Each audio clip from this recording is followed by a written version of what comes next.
The software company PropStream suddenly and abruptly discontinued providing MLS sold property data to its paid subscribers. Now, this meant wholesalers who relied on PropStream to analyze deals, known as comping, to calculate the value of properties were suddenly unable to do so. Now, this caused quite a buzz in the wholesaling community, and many wholesalers in the chat started canceling their PropStream subscriptions. Now, the thing is, you don't need PropStream or any paid software to comp properties. You can easily do it for free. On this video, I'm going to show you 3 different ways to comp properties for free.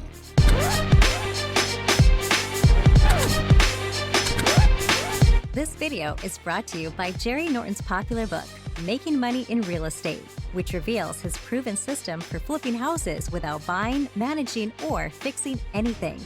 Grab your free copy at freeflippingbook.com. If you're new here, I'm Jerry Norton. I make millions of dollars a year wholesaling and flipping houses, and here on my YouTube channel, I show you how to do the same. So if you want to be a flipping genius like me and live your dream life, subscribe to my channel and watch my videos. Now, after the announcement that PropStream no longer provided MLS sold data, the wholesaling educators started releasing YouTube videos giving advice about what to do. Some said to still use PropStream, but just use active and pending comps instead of solds. Some said to switch to different paid software providers that still have sold comps. And some said to get real estate agents to get you your comps. Now, the reality is you don't need to do any of that. Comping properties is easy and free, and it's always been easy and free. And I'm going to show you using Zillow, Redfin, and then my own comping tool I developed specific to wholesalers. But first, let's quickly discuss Comping 101 and some important best practices. Comping properties comes down to relevancy. The more closely related a comp is to the subject property, the more relevant. There are 5 rules of relevancy to follow when comping a property. Rule number 1 is to choose comps that are in the same neighborhood as the subject property. Avoid crossing major roads if you can, or going too far away. The closer the comp is, the more relevant it is. Rule number 2 is to use sold comps. Sold homes are the actual prices the market paid and is the most accurate and relevant data to understand the value of a subject property. Rule number 3 is to use recently sold comps. Now, I typically only look at comps that are about 6 months out, maybe a year sometimes. Remember, a comp that sold yesterday is more relevant than a comp that sold 6 months ago. Like I said, understanding value is all about looking at the most relevant data. Okay, rule number 4 is choose comps that are similar in features to the subject property. No 2 houses are exactly the same, but choose comps that are as close as possible when it comes to size, style, condition, number of bedrooms, and so on. And finally, rule number 5 is to gather enough relevant comps to establish a trend. Now, I typically like to see a minimum of 5 or 6 relevant comps and then choose the average as a safe value for the subject property. Now, let me show you how. Let's take this distressed property on Parr Drive in Indianapolis that is currently for sale as of this recording. And let's comp this property first using Zillow. Okay, so first go to Zillow.com and then let's put in the address of the property that we want to comp. Again, I call this the subject property. So if you look here, this property on Parr Drive in Indianapolis, you can see it's pretty much a complete rehab here, right? Someone gutted it. And that's the property. You got a list of pictures there. Now I'm going to go ahead and duplicate this tab. All I do is I click right click over the tab and then click this duplicate, and it gives me a second tab of that property. One's for reference, one's for comping. And then what's going to happen is I'm going to X out of the property, and it's going to automatically default to a map view with solds and no filters. So right here's our property. So if I click on this, it'll open up that window again. So there it is. If I X out of this, it'll show me back to the map view. Now I'm going to zoom out a bit because I need to see the neighborhood a little bit. And fortunately for this example, this is a very squared, type of neighborhood here. So, and we're right up here in this corner. So I would probably try to stay within this quadrant here, right? This square, not cross these major roads. So let's just zoom in a little bit and kind of center that in our map. So that's kind of showing me those streets right there. I could actually remove this boundary and then draw. And if I draw with my mouse around this square here, it will then isolate everything we see into that area. and then I click apply, and then there's our area that it will only show us. Now we've got to add some filters in here. So we've got our property right there. We've got kind of our area identified. Let's go ahead and switch this to solds. And it's going to give me a gazillion solds. Our subject property here is a 4-bedroom. For now, let's just do a minimum of 3. That way we just don't see any 2s.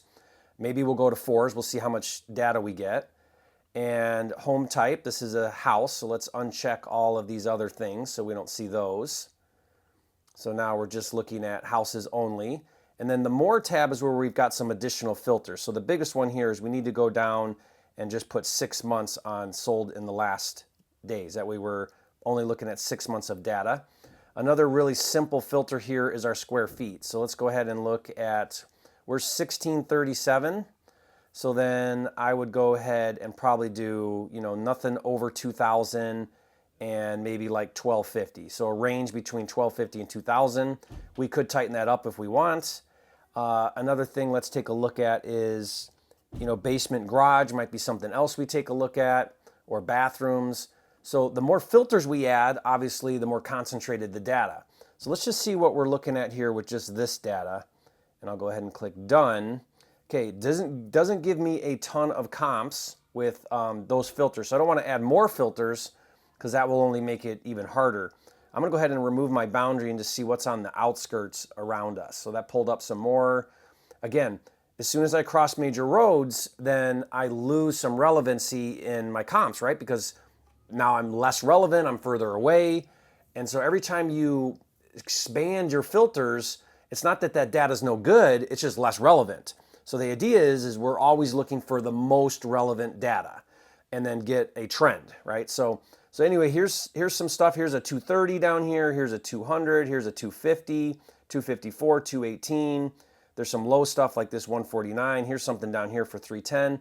So now I've got comps. Now the next step would be, okay, well, how do I go through and look at these? How do I look at pictures and beds and baths and floor plan and all of the things, lot size? Does it compare? How do I find the most relevant comps and features?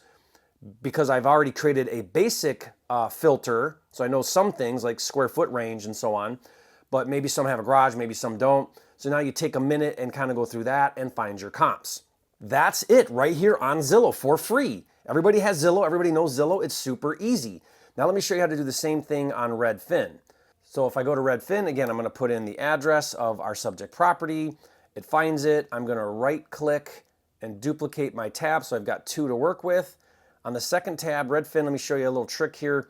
Right below the image of the house, there's a little map. If you click on that, and then right down here, click Map Nearby Homes for Sale, it will get us right to our map of the property. And there we are, we're centered on the map. So let's go ahead and expand out a bit.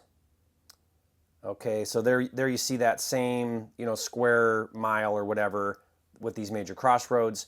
So now we got to do the same thing. Let's go in and add some filters. So let's switch this to sold. Let's go 6 months. Click done there. Home style, let's go just houses. Beds, we put last time a minimum of 3. And then the more filters tab here is going to give us some additional things. So here's our square footage. Last time we did 12 to 2,000. I don't think we really did much more in the way of filters than that. So let's go ahead and see these 12 that are going to show up. So, basically it should show us around the same things that Zillow did. I like Redfin. I'll show you why in a minute. Redfin is not in all markets, whereas Zillow pretty much is. So if you have Redfin, I would recommend Redfin over Zillow. If you don't have Redfin, then you have to go with Zillow. Now, let's go over here and put this in table view right here. And now it gives me a list. What's cool about this is I can filter by price. So I can go to the most to the highest. If I put my mouse over the list view over here, the table view, it highlights in red on the left where that's at on the map. So I can kind of see, where I'm at. Like for example, this one here sold for $253.5. It's just on the other side of that major road, but super close because I'm right here on par and that comp is right there. Maybe I decide that's relevant enough to use. Maybe I don't. Every market's different. Every situation is different. You have to use common sense and some best practices to decide, am I going to use this comp? Is this a good comp to use? And be objective, right? A lot of people, we want to lie to ourselves and pick the most amazing comps that aren't relevant, but they really look good. And then we lie to ourselves, we come up with a false value, and then we wonder why we don't do a good deal or we lose money, right? You gotta be totally objective. Take all the bias out of it. I just wanna see data.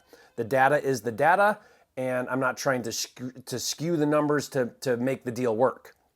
Okay, so, we've got right here this pocket of these three comps, this one for 2, 180, 190. Up here again, we saw these in Zillow, the 250 up here, 250. So look at those, nice brick. This one has this attached garage.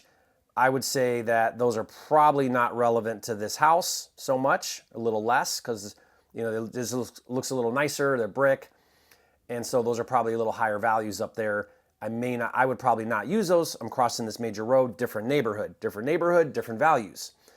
So anyway, this is Redfin. Again, same thing. Go through, pick the most relevant comps, try to find 5 or 6 that you feel are most related to your subject property, average out what the value is, there you go. Okay, now let me show you a third way, and that's using a comp tool that I developed. Same idea here, you go to the login, you put your address in, you click Get Comps.